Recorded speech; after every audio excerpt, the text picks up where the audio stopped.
غزہ میں اسرائیلی فوج کے سفاکانہ حملوں میں کم از کم 115 فلسطینی شہید ہو گئے جبکہ 200 سے زائد افراد زخمی ہو گئے۔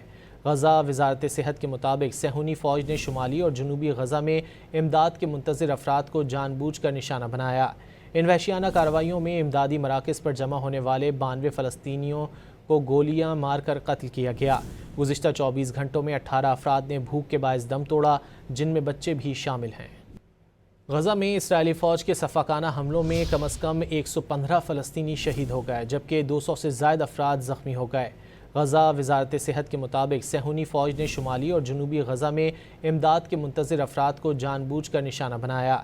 ان وحشیانہ کارروائیوں میں امدادی مراکز پر جمع ہونے والے 92 فلسطینیوں کو گولیاں مار کر قتل کیا گیا۔ گزشتہ 24 گھنٹوں میں 18 افراد نے بھوک کے باعث دم توڑا، جن میں بچے بھی شامل ہیں۔